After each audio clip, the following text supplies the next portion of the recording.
Assalamualaikum warahmatullahi wabarakatuh.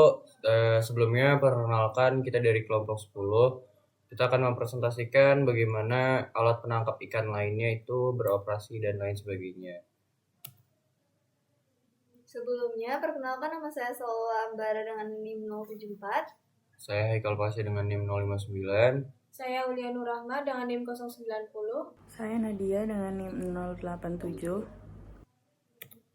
Jadi apa itu API lainnya? Menurut Peraturan Menteri Kelautan dan Perikanan Nomor 36 Tahun 2023, API itu dikelompokkan menjadi 10 kelompok. API lainnya adalah alat penangkapan ikan yang tidak termasuk dalam kelompok jaring, perangkap, dan pancing, tetapi tetap diperbolehkan secara resmi dalam kegiatan penangkapan ikan.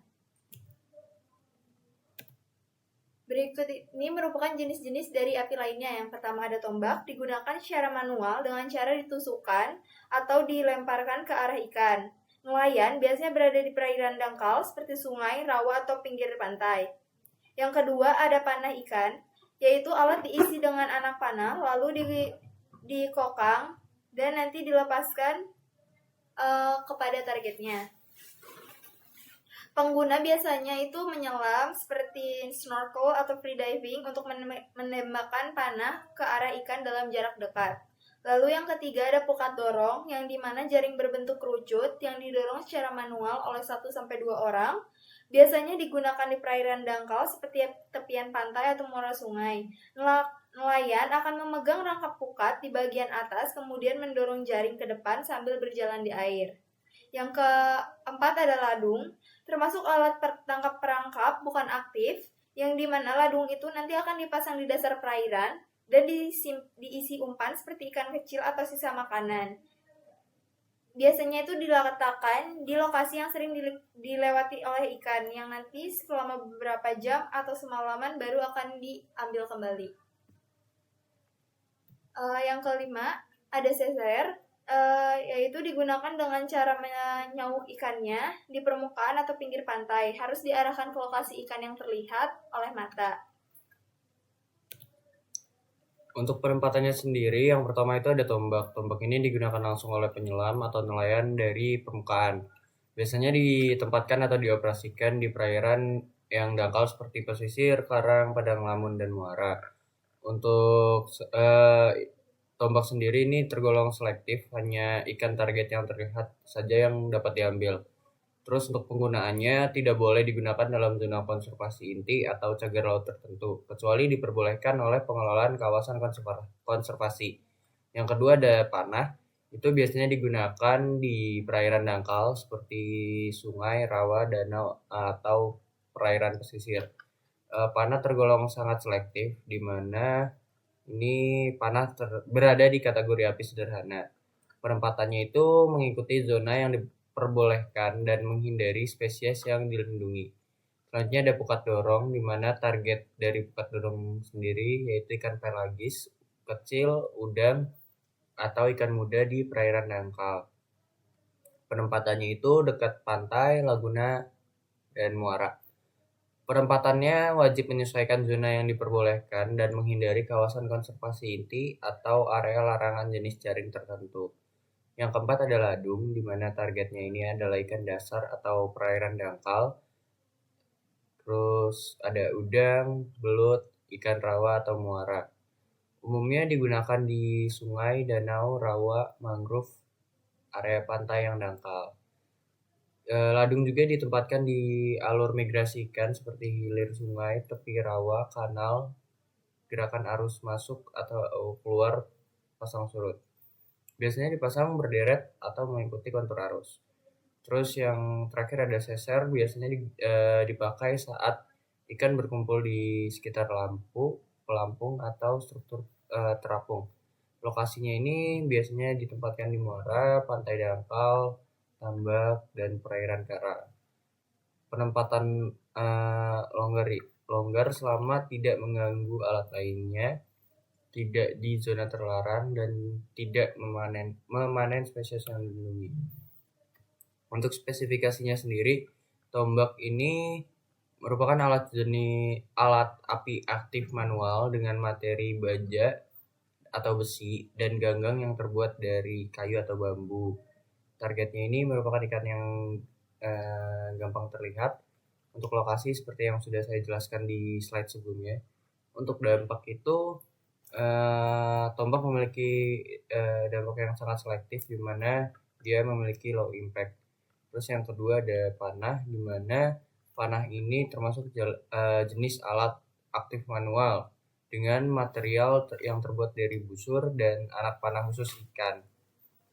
Untuk dampaknya sendiri dia merupakan sangat selektif. Selanjutnya adalah pukat dorong, di mana pukat dorong ini termasuk ke dalam jenis alat aktif berbasis jaring. Material yang terbuat itu dari jaring nilon dan rangka bambu atau aluminium. Untuk dampaknya sendiri dia relatif rendah, menghindari zona nursery. Selanjutnya ada ladung, di mana ladung termasuk ke dalam alat jenis api pasif atau perangkap dengan material bambu atau rotan dengan pintu satu arah. Untuk dampaknya sendiri dia sangat selektif dan ramah habitat. Selanjutnya ada seser, di mana termasuk ke dalam jenis alat aktif manual dengan material jaring halus dan bingkai. Untuk dampaknya sendiri dia sangat rendah dan selektif.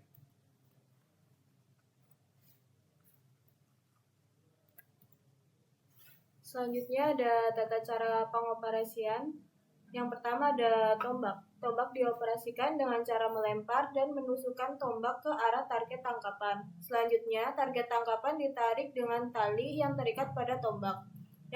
Yang kedua ada panah. Panah dioperasikan dengan cara menembakkan busur panah ke target tangkapan pada perairan berkarang.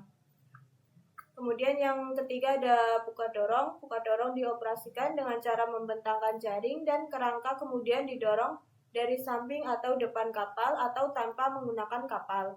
Yang keempat ada ladung. Ladung dioperasikan dengan cara mengarahkan dan mencengkeram target tangkapan.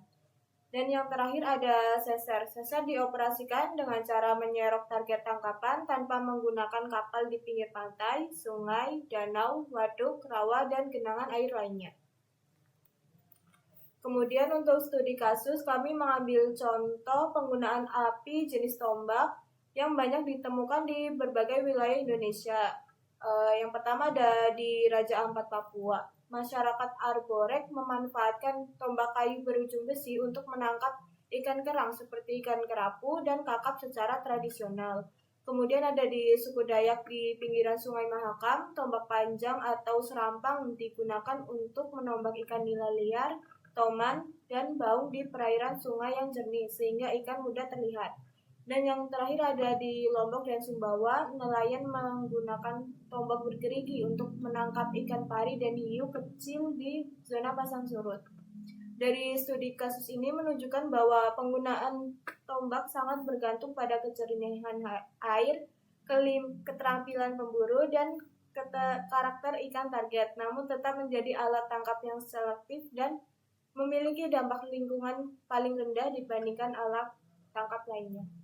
Jadi yang berikutnya ada apakah alat tangkap ini ramah lingkungan? Yang pertama ini ada tombak. Tombak ini sangat ramah lingkungan karena nelayan memilih target ini secara visual. Yang berikutnya ada ladung. Ladung ini sangat ramah lingkungan. Yang berikutnya panah. Panah juga sangat lingkungan dengan target yang spesifik. Kemudian pukat dorong. Pukat dorong ini kurang ramah lingkungan dan sering menangkap ikan-ikan yang masih kecil. Yang berikutnya ada seser. Seser ini ramah lingkungan. Biota yang tidak sengaja tertangkap ini akan bisa dengan mudah dilepaskan secara manual. Jadi kesimpulannya, api lainnya seperti tombak, panah, ladung, seser, dan pukat ini merupakan alat tangkap tradisional yang tidak termasuk kategori jaring dan pancing. Sebagian besar alat tangkap ini bersifat manual dan ramah lingkungan kecuali pukat dorong. Oke, mungkin cukup sekian presentasi dari kami. Kurang lebihnya mohon maaf. Terima kasih. Wassalamualaikum warahmatullahi wabarakatuh.